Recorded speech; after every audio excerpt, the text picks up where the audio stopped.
Hi everyone, welcome back to the channel of B2E Learning. Myself Neha Agrawal and I am your biology educator. Biotechnology principles and processes में 3 topic cover करने थे बेटा हमको, एक principal, दूसरा tool and तीसरा process. पहले lecture में हमने introduction plus principle of biotechnology पढ़ा था।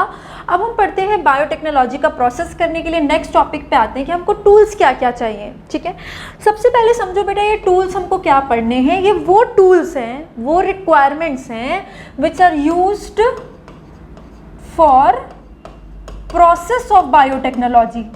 ठीक है, बायोटेक का जो आपको प्रोसेस करना है, जेनेटिक इंजीनियरिंग, जीई मतलब जेनेटिक इंजीनियरिंग का आपको जो प्रोसेस करना है, उस प्रोसेस में आपको क्या टूल्स मेजरली लगने वाले हैं। इससे भी बहुत ज़्यादा चीज़ें लगती है पर हम उसको कैटेगराइज कर देते हैं 3 चीज़ों में। ठीक है, tools of recombinant DNA technology. देखो इसमें क्या क्या आएगा बेटा। Now we know from the foregoing discussion that genetic engineering or recombinant DNA technology can be accomplished only we have the की टूल्स। आपको की टूल्स बताए जा रहे हैं, मतलब एकदम मेन टूल्स बताए जा रहे हैं। उसके बाद हम ऑब्वियसली स्टेप्स पढ़ेंगे तो उसमें बहुत सारी चीज़ों की ज़रूरत होगी। पहला देखो बेटा, यहाँ पर एक दिया रेस्ट्रिक्शन एंजाइम, एक दिया पॉलीमरेज एंजाइम और एक दिया लाइगेज। ये भी क्या होता है, एंजाइम। तो इसमें से हम क्या करें, टूल्स में पहला टूल लिख लेते हैं। फर्स्ट टूल इज एंजाइम्स, कि हमको अगर recombinant DNA technology, rDNA technology करना है बेटा, जेनेटिक इंजीनियरिंग आरडीएनए टेक्नोलॉजी, जिसको हम क्या लिखते हैं, आरडीटी, ये करना है, जेनेटिक इंजीनियरिंग करना है, तो सबसे पहले हमको क्या चाहिए, एंजाइम्स चाहिए। ये हो गया फर्स्ट। ठीक है, यहाँ से लेकर यहाँ तक। दूसरा हो गया बेटा वेक्टर्स। सेकंड अपने को क्या चाहिए, वेक्टर चाहिए। ठीक है, एक और नाम हमको मिला वेक्टर्स। और थर्ड हमको चाहिए बेटा होस्ट ऑर्गेनिज्म। थर्ड हमको क्या चाहिए, होस्ट ऑर्गेनिज्म। हमने और जेनेटिक इंजीनियरिंग में पढ़ा कि बेसिकली हमको इसमें करना क्या है, जेनेटिक इंजीनियरिंग में, आरडीटी में, रिकॉम्बिनेंट डीएनए टेक्नोलॉजी में, बायोटेक्नोलॉजी में। तो हमने इसका एक ओवरऑल व्यू बनाया था कि हम करना क्या चाहते हैं। एक कोई व्हीकल चाहिए, उसमें कट लगाएंगे, अपना जीन ऑफ इंटरेस्ट बिठाएंगे, तो जीन ऑफ इंटरेस्ट क्या होता है, ये सब हमने किया था। तो ये सब नाम आप समझ पा रहे हैं, बट फिर भी हम उसको कवर करेंगे अभी। ठीक है, तो देखो, एक तो आपको एंजाइम चाहिए ये पूरा प्रोसेस करने के लिए, वो हम स्टेप्स में पढ़ेंगे कि कौन सा एंजाइम कहाँ यूज होता है। दूसरा चाहिए बेटा अपने को वेक्टर। वेक्टर क्या होते हैं, व्हीकल होते हैं। क्या होते हैं, व्हीकल होते हैं, टैक्सी का काम करते हैं। किसकी टैक्सी है ये, जीन की टैक्सी है। ये जीन को बिठा के लेके जाते हैं। कौन से जीन को, जो भी आपका जीन ऑफ इंटरेस्ट है, यानी जो भी आप फॉरेन जीन है किसी होस्ट में, किसी सेल में पहुंचाना चाहते हैं, वो हो जाएगा आपका होस्ट ऑर्गेनिज्म। होस्ट ऑर्गेनिज्म वो ऑर्गेनिज्म है बेटा जो जिसको आप ट्रांसफॉर्म करना चाहते हैं, जिसमें आप कोई फॉरेन जीन का, इसका कोई ऑर्गेनिज्म है, मान लो कोई बैक्टीरिया है, उसके पास कोई जीन नहीं है, आपने बाहर से वो जीन उसके बॉडी में डाला, उसके सेल में डाला, तो वो बाहर से आने वाला जीन इस बैक्टीरिया के लिए क्या होगा, फॉरेन जीन। ठीक है, एक बार ऐसे देख लो अगर फिर भी कंफ्यूजन हो रही है। मान लो ये कोई बैक्टीरिया है बेटा, ठीक है, दिस इज अ बैक्टीरिया। अब आपने क्या किया, बाहर से एक जीन ऑफ इंटरेस्ट, बाहर से एक जीन ऑफ इंटरेस्ट आपने लिया और इसकी बॉडी में पहुंचा दिया। ठीक है, ये जीन ऑफ इंटरेस्ट को आपने, ये जीन ऑफ इंटरेस्ट है, ठीक है, आपने इसको इसकी बॉडी में पहुंचा दिया। ठीक है, तो इस बैक्टीरिया के लिए, इस बैक्टीरिया के लिए ये जीन क्या हो जाएगा, फॉरेन जीन। कैसा है, बाहर से आया है तो फॉरेन जीन है। और क्योंकि आपको इसमें बहुत इंटरेस्ट था इस जीन में, इसलिए जीन ऑफ इंटरेस्ट है।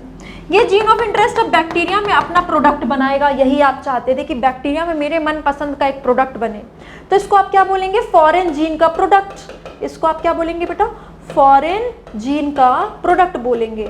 बाहर से जो जीन आया है वो फॉरेन जीन है, आपका जीन ऑफ इंटरेस्ट है, GOI, उससे फॉरेन जीन प्रोडक्ट बन रहा है। किसमें, जिस सेल में बन रहा है उसको हम बोलते हैं बेटा होस्ट। तो ये होस्ट ऑर्गेनिज्म हो गया। यहाँ पर होस्ट के अंदर आप क्या चाहते हैं, होस्ट के अंदर आप फॉरेन जीन प्रोडक्ट बनाना चाहते हैं। जिस भी ऑर्गेनिज्म में, जिस भी सेल में आप फॉरेन जीन का प्रोडक्ट बनाना चाहते हैं उसको हम क्या कहते हैं, होस्ट ऑर्गेनिज्म, होस्ट सेल कहते हैं। तो होस्ट ऑर्गेनिज्म हो गया जिसमें फॉरेन जीन प्रोडक्ट बनता है, यानी आप फॉरेन जीन डालकर उसमें प्रोडक्ट बना के उसको, उसमें कोई ट्रांसफॉर्मेशन करते हो। अब आप, ये सेल पहले जैसी नहीं रही, अब इस सेल में कोई नया प्रोडक्ट बन रहा है, तो ये सेल ट्रांसफॉर्म हो गई है। सो होस्ट ऑर्गेनिज्म इज ट्रांसफॉर्म्ड। ये सब टर्मिनोलॉजीज में बार बार बोलती रहूंगी ताकि आप सब चीज़ों को रिलेट कर पाएँ। ठीक है, अब ये बाहर से जीन आए कैसे? बाहर से जीन भेजने के लिए हमें कोई ट्रिक अपनानी पड़ी, हमें इस जीन को एक गाड़ी में बिठाना पड़ा। ये है गाड़ी, एक व्हीकल है, एक टैक्सी है। किस चीज़ की टैक्सी है? इस जीन की टैक्सी है। ये जीन इसमें बैठ गया, अब ये व्हीकल आएगा, अब ये व्हीकल इस सेल में ऑटोमेटिकली आएगा बेटा, तो उसके साथ आपका जीन ऑफ इंटरेस्ट भी आ जाएगा। तो वही व्हीकल क्या हो जाएगा? आपका वेक्टर हो जाएगा। वेक्टर वो है बेटा जो जीन को कैरी करके आपके होस्ट ऑर्गेनिज्म में लेके जाता है। So this vector carries gene of interest to host organism, host cell. Host cell में ये कैरी करके लेके जाता है आपका वेक्टर। एक तो ये चीज़ हो गई। और तीसरा बेटा, इन सारी चीज़ों में हमको कुछ एंजाइम्स चाहिए होते हैं। कुछ एंजाइम्स का नाम लिखते हैं, जैसे कि एक दिया हुआ है बेटा रेस्ट्रिक्शन एंजाइम। अभी हम पूरा रेस्ट्रिक्शन एंजाइम डिटेल में करने वाले हैं। ये रेस्ट्रिक्शन एंजाइम की हमको ज़रूरत पड़ती है जब हम इस वेक्टर को, बेटा देखो ये वेक्टर है, अब क्या है वेक्टर? ये व्हीकल है, ठीक है। इस व्हीकल को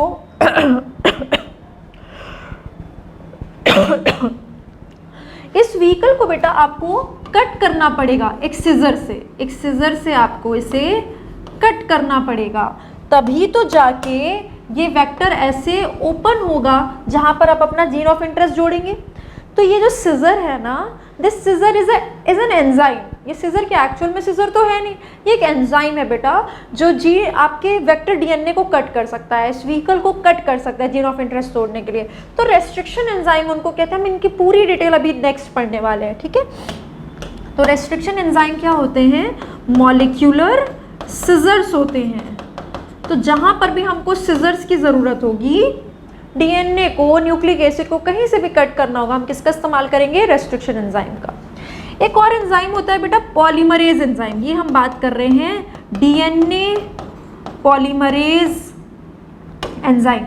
आप एमबीआई में पढ़ते भी हो पीसीआर के बारे में। अगर आपको पीसीआर करना है, पॉलीमरेज चेन रिएक्शन परफॉर्म करना है, तो आपको उसमें डीएनए पॉलीमरेज एंजाइम चाहिए होता है, वो भी हीट रेजिस्टेंट वाला टैक डीएनए पॉलीमरेज। ये भी हम बात करेंगे पीसीआर वाले स्टेप में पूरा, ठीक है। एक और एंजाइम दिया है बेटा लाइगेज, लाइगेजेस। ये कौन से लाइगेज चाहिए? लाइगेज का मतलब लाइगेट करना, जोड़ना। हमको डीएनए को जोड़ना होता है, तो हमको चाहिए डीएनए लाइगेज। अब देखो ना, यहाँ से तुमने इसको कट कर दिया और जीन ऑफ इंटरेस्ट भी है तुम्हारे पास, ये रहा। तो इस जीन ऑफ इंटरेस्ट को यहाँ ले जाके यहाँ से और यहाँ से चिपकाना पड़ेगा। तो वो चिपकाने के लिए आपको जो ग्लू चाहिए वो एक एंजाइम है लाइगेज। किसको चिपका रहे हो? डीएनए को, इसलिए हम इसको क्या बोलेंगे बेटा? DNA ligase. So basically DNA ligase is molecular glue. क्या कहते हैं इसको? Molecular glue. तो एक हो गया मॉलिक्यूलर सिजर, एक हो गया मॉलिक्यूलर ग्लू। आपका लाइगेशन वाला स्टेप जब आएगा, जब आपको इससे जोड़ के आरडीएनए बनाना होगा। ये आपने आरडीएनए, रिकॉम्बिनेंट डीएनए तैयार कर लिया है। तो आरडीएनए बनाने के लिए, लाइगेटेड डीएनए बनाने के लिए, ये आरडीएनए को ही आप जुड़ा हुआ डीएनए यानी लाइगेटेड डीएनए बोल सकते हो। लाइगेटेड डीएनए या आरडीएनए बनाने के लिए वाले स्टेप में आपको क्या चाहिए होता है? DNA ligase. पीसीआर वाले स्टेप में आपको चाहिए होता है polymerase, that is DNA polymerase. जो आप यूज करते हो that is stack DNA polymerase. And आपको जब भी कट करना होगा किसी को भी मॉलिक्यूलर सिजर से, तब आप कौन सा यूज करोगे बेटा? Enzyme, restriction enzyme. So basically हमारे पास ये तीन आपके टूल्स होते हैं जो आपको चाहिए, जिसमें कई सारे एंजाइम चाहिए। ये की टूल्स हैं। उसके बाद हम स्टेप्स ऑफ आरडीटी जब पढ़ते हैं तो ब्रेक करके पढ़ते हैं कहाँ पर हमको क्या क्या चीज़ों की ज़रूरत है, ठीक है। फर्स्ट टूल जो हमको डिटेल में पढ़ना है दैट इज रेस्ट्रिक्शन एंजाइम, ठीक है। फर्स्ट टूल जो हमको डिटेल में पढ़ना है बेटा that is restriction enzyme. Restriction enzyme को लिख लेते हैं RE, ठीक है। ये किस में आता है बेटा? एक की टूल है। किस चीज़ के लिए? For RDT recombinant DNA technology perform करने के लिए, आरडीएनए टेक्नोलॉजी परफॉर्म करने के लिए, या जेनेटिक इंजीनियरिंग परफॉर्म करने के लिए आपके पास एक की टूल होता है रेस्ट्रिक्शन एंजाइम। अब ये एंजाइम तो है, तो किसी न किसी क्लास में आएगा बेटा। इस एंजाइम की क्लास होती है न्यूक्लियेज। न्यूक्लियेज अगर आपको बायोमोलिक्यूल्स याद हो तो एक हाइड्रोलेज एंजाइम के अंदर आता है, ठीक है। हाइड्रोलेज एंजाइम के अंदर आता है। सही है। हाइड्रोलेज एंजाइम में न्यूक्लियस एक एंजाइम होता है, उस क्लास में आते हैं रेस्ट्रिक्शन एंजाइम। असल में बेटा न्यूक्लियस दो टाइप के होते हैं, न्यूक्लियस दो टाइप के होते हैं। एक, सबसे पहले ये समझो न्यूक्लियस क्या करते हैं। न्यूक्लियस यानी कि digest nucleic acid, nucleic acid को डाइजेस्ट करते हैं। चलो ठीक है, न्यूक्लियस न्यूक्लिक एसिड को तोड़ेगा, तोड़ता न्यूक्लिक एसिड को है, खुद तो एक प्रोटीन एंजाइम है, हाइड्रोलेज में आता है, खुद एक प्रोटीन एंजाइम है। ठीक है, प्रोटीन एंजाइम है, पर ये तोड़ता किस बायोमॉलिक्यूल को है, न्यूक्लिक एसिड को तोड़ता है, ये बायोमॉलिक्यूल का पार्ट है। ठीक है, अब बेटे जो न्यूक्लियस है ना, ये दो टाइप का होता है। एक होता है एक्सोन्यूक्लियस और एक होता है endonuclease. Exonuclease and endonuclease. Exonuclease क्या करेगा, जो जीन ऑफ इंटरेस्ट है आपका, जो मान लो ये डीएनए है डबल स्ट्रैंडेड, ये डीएनए है डबल स्ट्रैंडेड, चलो ठीक है, और ऑब्वियसली ये आपस में किससे जुड़े हुए होंगे बेटा, बीच में हाइड्रोजन बॉन्ड से ये जुड़े हुए हैं। अगर मान लो आपने कोई ऐसा न्यूक्लियस एंजाइम लिया जो एक्सो यानी साइड्स से कट कर रहा है, तो इसको हम बोलेंगे एक्सोन्यूक्लियस। मान लो कि आपने साइड से कट कर रहा है का मतलब, लेट्स से यहाँ से डीएनए अलग करना शुरू किया या यहाँ से डीएनए कट करना शुरू किया, तो आप इसको एक्सोन्यूक्लियस में रखोगे। पर कोई अगर सेंटर में कट कर रहा है तो उसको क्या बोलेंगे, एंडोन्यूक्लियस बोलेंगे। ठीक है, तो exonuclease cleaves DNA from ends और टर्मिनल्स, और endonuclease cleaves DNA in between. ठीक है, बीच में कहीं कट करते हैं। एक तो ये डिफरेंस हो गया। एक और क्या डिफरेंस होता है बेटा, कि जब एक्सोन्यूक्लियस कट करता है तो ये बैकबोन को तो कट करेगा ही, शुगर और फॉस्फेट की याद करिए बायोमॉलिक्यूल, यानी फॉस्फोडाइस्टर बॉन्ड को तोड़ेगा और हाइड्रोजन बॉन्ड को भी तोड़ देगा। तो it cleaves both hydrogen bond as well as phosphodiester bond, that is sugar phosphate backbone, दोनों को क्लीव कर देता है। ठीक है, आपको एक्सोन्यूक्लियस के बारे में बस इतना याद रखना है। अगर हम न्यूक्लियोटाइड को इधर से कम कर रहे हैं या उधर से कम कर रहे हैं, साइडों में से कम कर रहे हैं, तो एक्सोन्यूक्लियस का काम है। एंडोन्यूक्लियस बीच से कट करता है, प्लस बेटा एंडोन्यूक्लियस क्लीव्स और कट्स ओनली फॉस्फोडाइस्टर बॉन्ड्स, यानी कि शुगर फॉस्फेट बैकबोन को क्लीव करता है बस।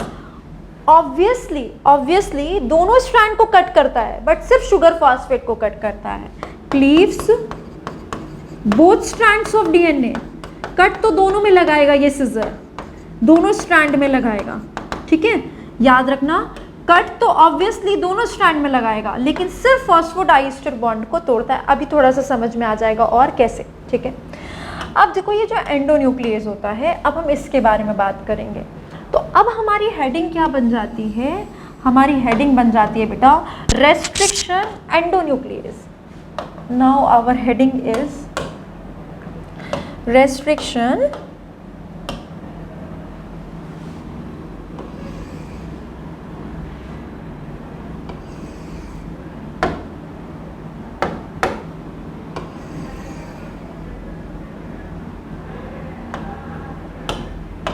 अब हमारी हेडिंग है बेटा restriction.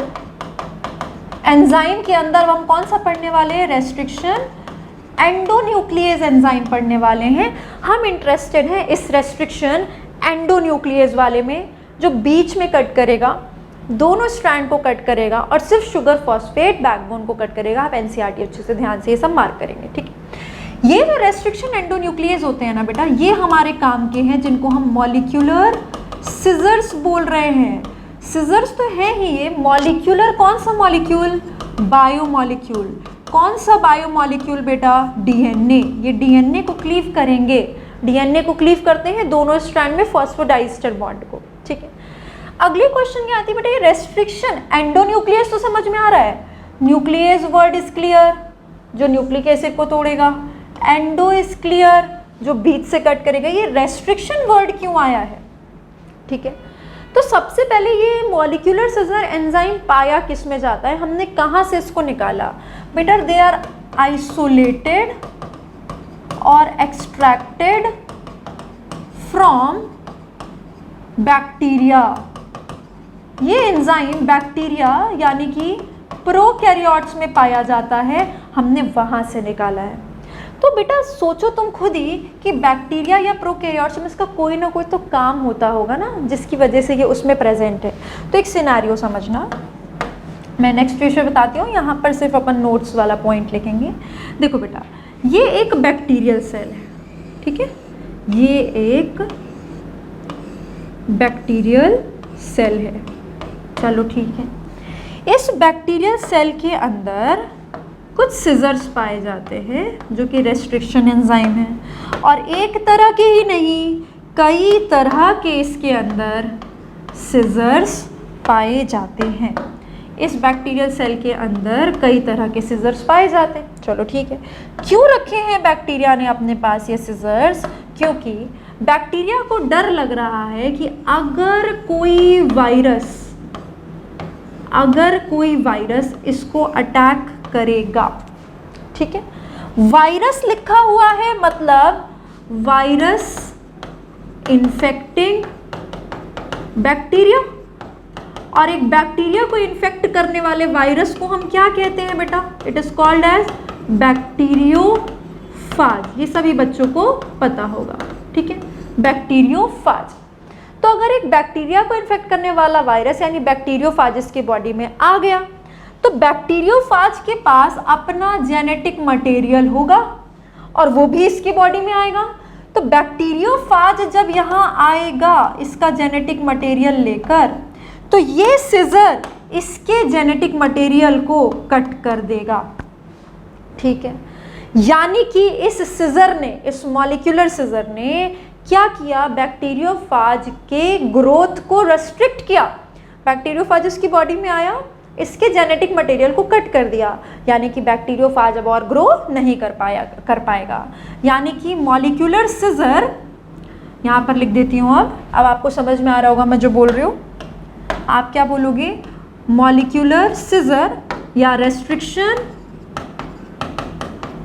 एंडोन्यूक्लियेज restricts the growth of bacteriophage। कहाँ पर, in bacteria।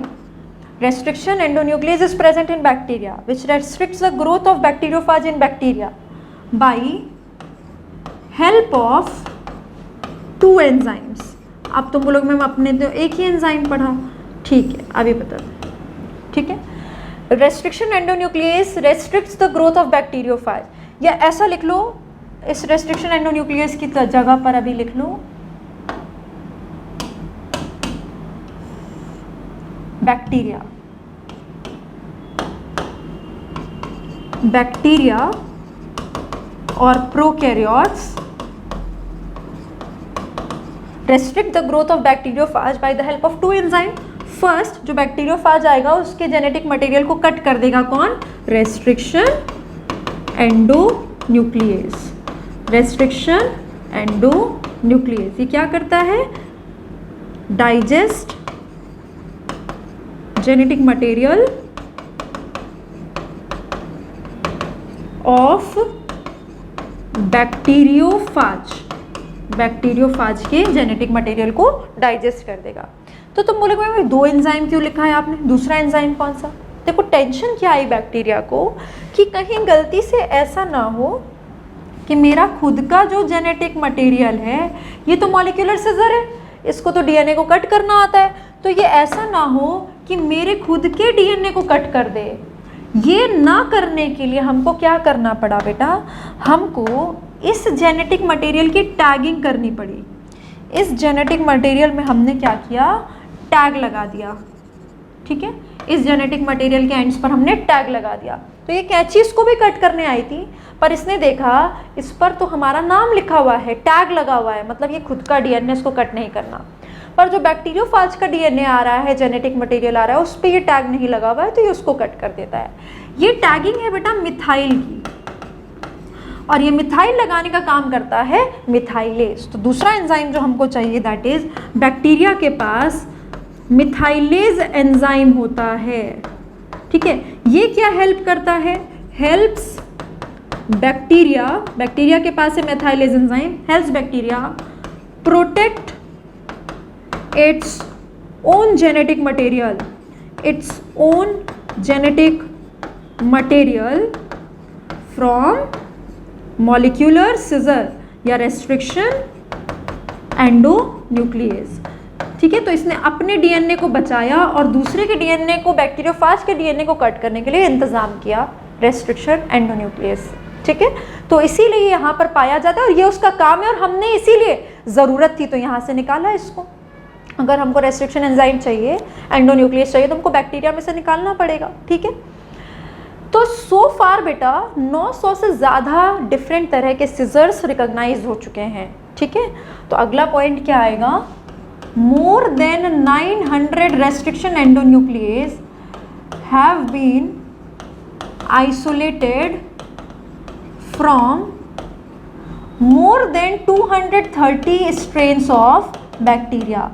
मतलब 230 बैक्टीरिया के स्ट्रेन्स में से हमने 900 से ज़्यादा रेस्ट्रिक्शन एंजाइम ऑलरेडी आइसोलेट कर लिए हैं, ठीक है।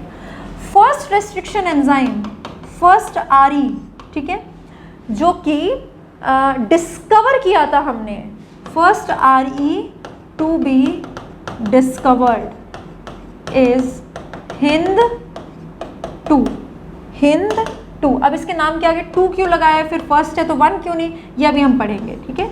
हिंद 2, हिंद 2 एक रेस्ट्रिक्शन एंजाइम का नाम है बेटा। हिंद 2 क्या है? एक सिजर का नाम है। इन सारी सिजर्स का नाम होता है, इसका अपना नाम है, इसका अपना नाम है, इसका अपना नाम है।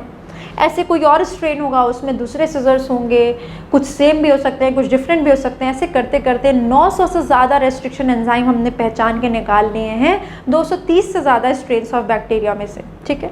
उसमें से सबसे पहली बार हमने जो डिस्कवर किया था उस सिजर का नाम है हिंद 2, ठीक है। इतनी बात सबको।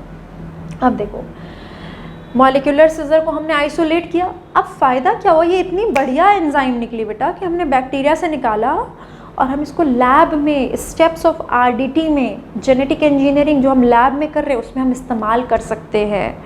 अगर मान लो ये एंजाइम ऐसा होता कि मैं तो सिर्फ बैक्टीरिया की बॉडी में ही काम करूँगा, तो हम इससे अपना की टूल बना के जेनेटिक इंजीनियरिंग परफॉर्म नहीं कर पाते। तो ये हमारे लिए एडवांटेजियस कैसे है? रेस्ट्रिक्शन एंडोन्यूक्लियस की खास बात क्या हुई? It can be used in genetic engineering because it can be used in vitro मतलब outside living system, लैब में, टेस्ट ट्यूब में, एक्सपेरिमेंट्स में हम इन विट्रो इस्तेमाल कर सकते हैं, ठीक है। अब आते हैं मॉलिक्यूलर सिजर्स की नेमिंग के ऊपर, ठीक है। नेक्स्ट आता है बेटा nomenclature of restriction endonuclease. Nomenclature देखो, एक रेस्ट्रिक्शन एंडोन्यूक्लियस का एग्जांपल लेते हैं, इको R1, ये ऐसे ही लिखना है आपको, E capital, CO small, R capital और फर्स्ट रोमन में, ठीक है। इको R फर्स्ट जो है ये एक सिजर का नाम है, जिसमें देखो कैसे लिखते हैं, सबसे पहला लेटर होता है जीनस, जैसे इस केस में आपका हमने लिया है एस्चेरिचिया कोलाई, ठीक है। 2 लेटर अगले होते हैं स्पीशीज, ठीक है। तो हमने जिस बैक्टीरिया से इको R1 निकाला है वो ई कोलाई है। हमने ई कोलाई बैक्टीरिया से, एस्चेरिचिया कोलाई बैक्टीरिया से हमने इको R1 की कैची निकाली है, तो हमने ई को लिख दिया, ठीक है, ई कोलाई के लिए। आर क्या है बेटा? नेक्स्ट होता है स्ट्रेन, स्ट्रेन। तो इस जिस ई कोलाई के स्ट्रेन से हमने इसको निकाला है वो था RY13, जिसमें R था रफ स्ट्रेन, तो हमने सबसे पहला ही लेटर बस ले लिया R, ठीक है। RY13 या रफ, किसी से भी R उठा लो। तो ई कोलाई के रफ RY13 स्ट्रेन से हमने इको R1 कैची निकाली। तो ये फर्स्ट क्या है? ये फर्स्ट है बेटा, ये फर्स्ट है ऑर्डर ऑफ आइसोलेशन कि हमने ई कोलाई के RY13 स्ट्रेन से जो सबसे पहली कैंची बाहर निकाली उसको फर्स्ट बोल दिया, फिर एक और निकाली उसको इको R सेकेंड बोल दिया, फिर एक और निकाली इको R थर्ड बोल दिया, फिर इको R फोर्थ बोल दिया, फिर इको R5 बोल दिया। ऐसे करके हम इनके नाम रखते हैं। जैसे हिंद 2 पे आ जाओ, जैसे दूसरा एग्जाम्पल लेते हैं हिंद 2, ठीक। तो ये क्या हुआ था? H haemophilus, IN is influenzae, haemophilus influenzae का एक स्ट्रेन होगा जिसका नाम D से शुरू हो रहा होगा। उससे हमने सेकेंड यानी ऑर्डर ऑफ आइसोलेशन है इसका क्या? सेकेंड। हीमोफाइलस इन्फ्लुएंजा से हमने दूसरे नंबर पे निकाला है हिंद 2। तो फर्स्ट डिस्कवर्ड अलग बात है बेटा। हुआ क्या? हमने इसको निकाला नहीं था, अभी हीमोफाइलस इन्फ्लुएंजा रखा था, हम स्टडी कर रहे थे, स्टडी करके हमको पता चला अरे ये रहा एक एंजाइम, रेस्ट्रिक्शन एंजाइम। दुनिया में सबसे पहली बार हमने जो एंजाइम पहचाना था रेस्ट्रिक्शन एंजाइम वो यही था हीमोफाइलस इन्फ्लुएंजा में। तो हम सोचा उसको निकालते हैं, उसको निकालने से पहले एक और बाहर निकल गया तो उसको हिंद 1 बोला क्योंकि 1 2 लगाते हैं ऑर्डर ऑफ आइसोलेशन से। फिर दूसरे नंबर पे निकला जो हिंद 2, पर ये वो था जो हमने पहचाना सबसे पहले था, बाहर दूसरे नंबर पे आया है। इसीलिए Hind 2 is first discovered restriction enzyme, first discovered restriction endonuclease is Hind 2। But अगर हम इसका नॉमेनक्लेचर देखें तो ये हीमोफाइलस इन्फ्लुएंजा से बाहर दूसरे नंबर पे आया है क्योंकि नॉमेनक्लेचर में ये जो रोमन नंबर होता है वो ऑर्डर ऑफ आइसोलेशन बताता है, ठीक है। तो ये आपने थोड़े पॉइंट्स किए हैं अभी रेस्ट्रिक्शन एंडोन्यूक्लियस के बारे में कि रेस्ट्रिक्शन एंडोन्यूक्लियस के बारे में हम क्या क्या बोल सकते हैं, ठीक है। अभी रेस्ट्रिक्शन एंडोन्यूक्लियस खत्म नहीं हुआ है, अभी हम करेंगे रेस्ट्रिक्शन एंडोन्यूक्लियस किस किस तरह से कट करते हैं। बीच में तो कट करते हैं पर स्टिकी एंड्स प्रोड्यूस करते हैं कि ब्लंट एंड प्रोड्यूस करते हैं। इको R1 हिंद 2 के अलावा हमें कौन कौन से और सीजर्स के नाम पढ़ने हैं, फिर वो कहीं पर भी कट कर देंगे या स्पेसिफिक जगह है जहाँ पर कट करते हैं, ठीक है।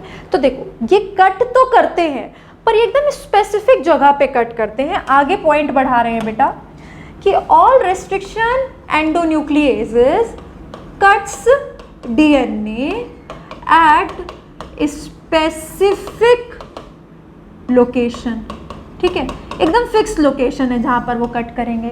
अब लोकेशन क्या होती है DNA के केस में, तो आप बोलोगे मैम इसमें लोकेशन का मतलब है स्पेसिफिक DNA सीक्वेंस। एक DNA सीक्वेंस में स्पेसिफिक DNA सीक्वेंस पर RE कट करता है और इस specific DNA sequence is called as, this is called as recognition site. मतलब मान लो कोई बेटा आपका इतना बड़ा DNA, ठीक है, अब एक सिजर है अपने पास, एक ये रहा सिजर, हमने इसको यूज किया इन विट्रो। तो ये क्या करेगा, सिजर ऐसे घूमता जाएगा, इंस्पेक्ट करता जाएगा, इंट्रोस्पेक्ट करता जाएगा जब तक इसके पहचानने वाला रेस्ट्रिक्शन रिकॉग्निशन सीक्वेंस नहीं आ जाता। ये तब तक इसको इंट्रोस्पेक्ट करता रहेगा जब तक इस कैंची का, इस रेस्ट्रिक्शन एंडोन्यूक्लियस का खुद का स्पेसिफिक रिकॉग्निशन सीक्वेंस नहीं आ जाता। हर कैंची का अपना रिकॉग्निशन सीक्वेंस होता है। जैसे कि मान लो दूसरी सीजर है, इसका रिकॉग्निशन सीक्वेंस यहाँ पर है जिसको वो पहचानता है, तो ये भी इंट्रोस्पेक्ट करता जाएगा करता जाएगा करता जाएगा जब तक इसका रिकॉग्निशन सीक्वेंस नहीं आ जाए, फिर ये यहाँ पर कट करेगा। हर सीजर का अपना खुद का एक स्पेसिफिक जगह होती है जहाँ पे वो कट करते हैं, that is called as recognition site और रिकॉग्निशन सीक्वेंस। तो रिकॉग्निशन सीक्वेंस क्या होता है, specific DNA sequence which is fix for each restriction enzyme. तो आप क्या बोलेंगे, each restriction endonuclease has its own specific recognition sequence, जहां पर ये कट करेगा। अब ये जो रिकॉग्निशन सीक्वेंस होता है ना बेटा, जनरली 6 बेस पेयर लॉन्ग होता है, जनरली 6 बेस पेयर लॉन्ग होता है। ठीक, इसको भी समझो एक एग्जाम्पल से। मान लो ये जो येलो वाली कैंची है रेस्ट्रिक्शन एंजाइम, इसका नाम है EcoR1। आपने ई कोलाई के रफ स्ट्रेन से पहली बार जो बाहर निकाला था सिजर रेस्ट्रिक्शन एंजाइम, उसको हमने बोला EcoR1। इसको हमने कट करने भेज दिया, तो भाई ये फिक्स है बेटा कि इसका जो रिकॉग्निशन सीक्वेंस है, इसका जो रिकॉग्निशन सीक्वेंस है दैट इज GAATTC, जी के सामने C, A के सामने T, TAAG। ठीक है, ऐसे दोनों स्ट्रैंड में ये लगे हुए हैं। तो ये हमेशा क्या करेगा, तब तक इस पर चलता रहेगा जब तक इसको GAATTC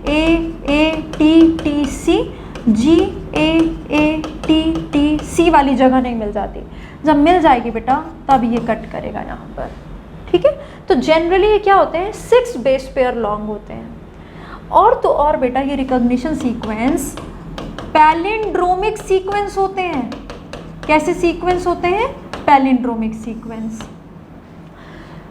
generally 6 base pair long के रिकॉग्निशन सीक्वेंस होते हैं। रिकॉग्निशन सीक्वेंस की हम एग्जांपल लिख रहे हैं, जैसे each restriction enzyme has its own recognition sequence. For example EcoR1 कैंची का रिकॉग्निशन सीक्वेंस है GAATTC। तो ये पैलिंड्रोमिक सीक्वेंस क्या होता है बेटा, पैलिंड्रोम फॉर एग्जांपल होता है जैसे मलयालम। ठीक है, अब तुम इधर से पढ़ोगे तो भी मलयालम, इधर से पढ़ोगे तो भी मलयालम। इसको पढ़ो 5' to 3' में गए GAATTC, तो फिर से 5' to 3' में सेम पोलैरिटी तुमने रखी, तो इधर से पढ़ा तुमने तो GAATTC, यानी कि ये दोनों साइड से पढ़ने में सेम आ रहे हैं। तो ऐसे सीक्वेंस को हम क्या बोलेंगे, पैलिंड्रोमिक सीक्वेंस। तो जो रिकॉग्निशन सीक्वेंस होता है वो इसी टाइप का होता है, जो 5' to 3' या 3' to 5' आपने जो पोलैरिटी चूज की, आप उसी पोलैरिटी में अगर दोनों साइड से पढ़ोगे तो ये सेम पढ़ाएंगे, पैलिंड्रोम हो गए। जनरली 6 बेस पेयर लॉन्ग होते हैं। हर कैंची का अपना रिकॉग्निशन सीक्वेंस है, यानी हर रेस्ट्रिक्शन एंडोन्यूक्लियस का अपना खुद का एक रिकॉग्निशन सीक्वेंस होता है, वो वहीं पर कट करता है। ठीक है, इतनी बात। अब 2 तरह के रिकॉग्निशन रेस्ट्रिक्शन एंडोन्यूक्लियस होते हैं। रेस्ट्रिक्शन एंडोन्यूक्लियस कुछ तो होते हैं बेटा जो ब्लंट एंड प्रोड्यूस करते हैं, और कुछ होते हैं जो स्टिकी एंड्स प्रोड्यूस करते हैं। स्टिकी एंड्स प्रोड्यूस करते हैं। ब्लंट एंड का मतलब होता है जैसे मान लो ये कोई DNA है, हमने इसके दोनों स्ट्रैंड को कट किया, यहाँ से इस स्ट्रैंड को और यहीं से इस स्ट्रैंड को, तो जो अगले 2 धागे अब हमें टूट के मिलेंगे वो कैसा होगा, ऐसा। एक तरह से यहाँ से ब्लंट है ये, इसीलिए हम इसको ब्लंट एंड बोलते हैं। लेकिन इसमें ऐसा नहीं होता। फॉर एग्जाम्पल ऐसा ये DNA स्ट्रैंड है, हमने इसको कट किया एक को यहाँ से, तो तुम बोलोगे मैम ये तो एंडोन्यूक्लियस नहीं एक्सो है। एंडो में ही बात करें, बहुत बड़ा है, हम एंडो में ही कट करें, इधर से और इधर से। तो देखो आपको 2 स्ट्रैंड कैसा मिलेगा, एक धागा ऐसा मिलेगा और एक धागा ऐसा मिलेगा। ठीक है, एक टुकड़ा ऐसा, एक टुकड़ा ऐसा। तो ये जो यहाँ पर है ना, ऐसे हाइड्रोजन बॉन्ड लगे रहते हैं, और ये वाले एंड्स को हम क्या कहते हैं, these are called as flanking ends. Flank कर रहे हैं, ये हवा में है। ठीक है, और इसीलिए हम इनको कहते हैं स्टिकी एंड्स। ठीक है, अब क्या होगा, तुम सेम कोई भी अगर ऐसा टुकड़ा लाओगे जिसमें इसका अपोजिट वाला बेस पेयर लगा होगा, तो ये फट से चिपक जाएंगे। जैसे तुम मॉलिक्यूलर ग्लू DNA लाइगेज डालोगे तो इसके सामने इसका बेस पेयर रहेगा। जैसे फॉर एग्जांपल ये हम कर लेते हैं GAATTC के लिए। मान लो यहाँ पर इसी की एग्जांपल लेते हैं स्टिकी एंड की, कि हमने EcoR1 से कट करना है, तो GAATTC। तो फिक्स है बेटा कि EcoR1 ही कट करेगा यहाँ पर, और EcoR1 कहाँ कट करेगा ये भी फिक्स है, G और A के बीच में, G और A के बीच में। तो एक धागा तुम्हें कैसा मिलेगा, GCTTAG,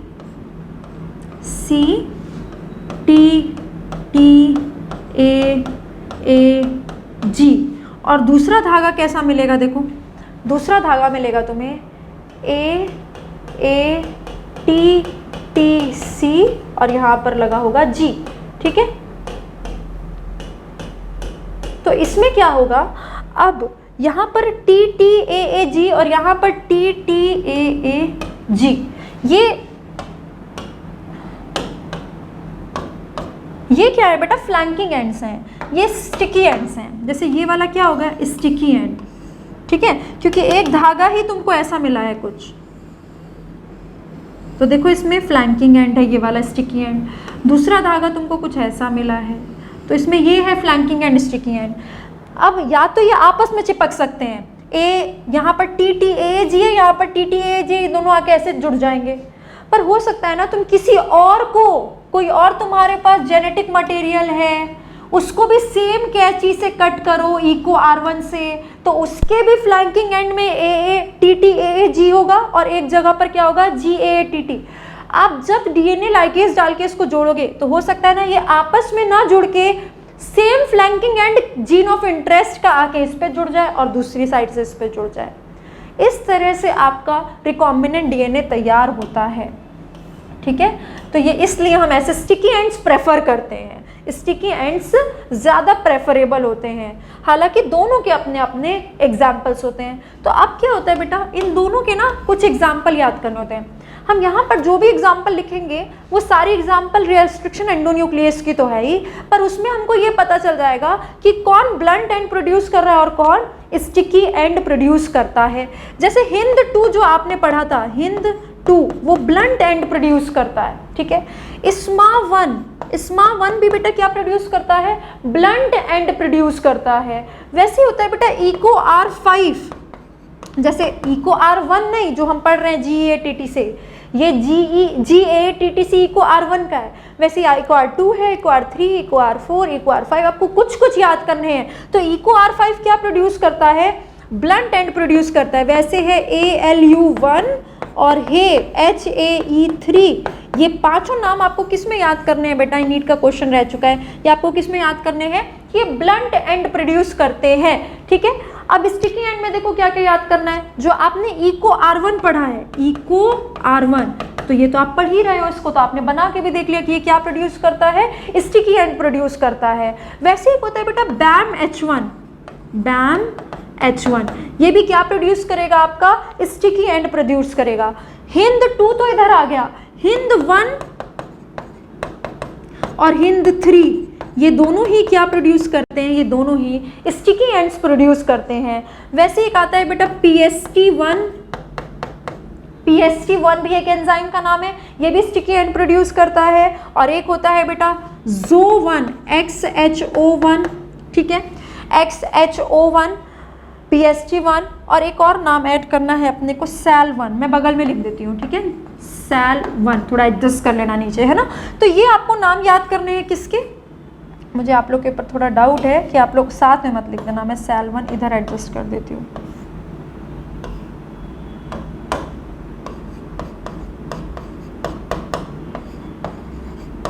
ठीक है, ये नाम आपको किसके याद रखने हैं, स्टिकी एंड के। तो देखो क्या हो रहा है, ये सारे क्या हैं, कैंचियों के नाम है, रेस्ट्रिक्शन एंडोन्यूक्लियस के नाम है, मॉलिक्यूलर सीजर के नाम है, जिसमें से ये ब्लंट एंड प्रोड्यूस करेंगे और ये स्टिकी एंड प्रोड्यूस करेंगे। जिसमें से इको R1 का रिकॉग्निशन सीक्वेंस भी जानते हैं आप, मैं हिंद 2 का भी लिखवा देती हूँ बिकॉज ये इंपॉर्टेंट है, पहली बार डिस्कवर हुआ हुआ एंजाइम है तो उसका नॉमेनक्लेचर भी कर लिया, इको R1 का नॉमेनक्लेचर कर लिया, इको R1 का नॉमेनक्लेचर के साथ साथ रिकॉग्निशन सीक्वेंस भी देख लिया, वैसे इसका भी देख लो।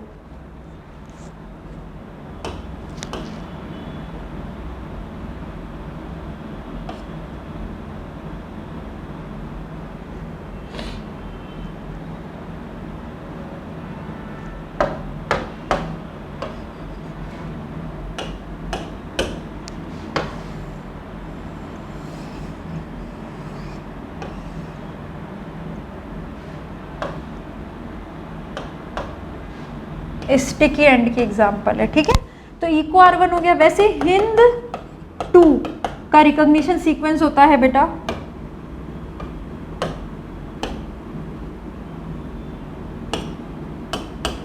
हिंद 2 का होता है जी जी जी सी सी सी, और इधर से फिर क्या आ जाएगा जी जी जी सी सी सी। तो पैलिंड्रोम तो है, 6 बेस पेयर लॉन्ग तो है, और ये भी फिक्स है कहाँ पर कट करेगा, जी और सी के बीच में, जी और सी के बीच में, ये जी और ए के बीच में, ये जी और ए के बीच में।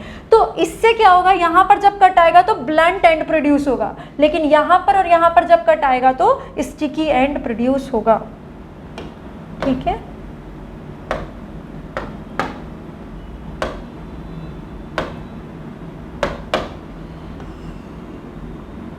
ये अलग है,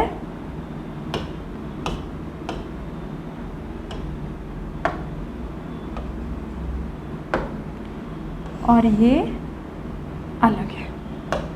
ठीक है, तो इको R1 और हिंद 2 का हमने रिकॉग्निशन सीक्वेंस भी लिख लिया, हिंद 2 के बारे में, हिंद 2 और इको R1 का नॉमेनक्लेचर भी देख लिया, हिंद 2 फर्स्ट डिस्कवर्ड है ये भी कर लिया, फिर कौन कौन से स्टिकी एंड और ब्लंट एंड प्रोड्यूस करते हैं ये भी कर लिया। ठीक है, तो ये हो गया बेटा आपका, ये सब क्वेश्चंस हैं आपके लिए। 2 enzyme methylase restriction endonuclease use होते हैं, इको R1 के बारे में सब कुछ, रेस्ट्रिक्शन एंडोन्यूक्लियस, नॉमेनक्लेचर उसका। So this is all about the restriction enzyme.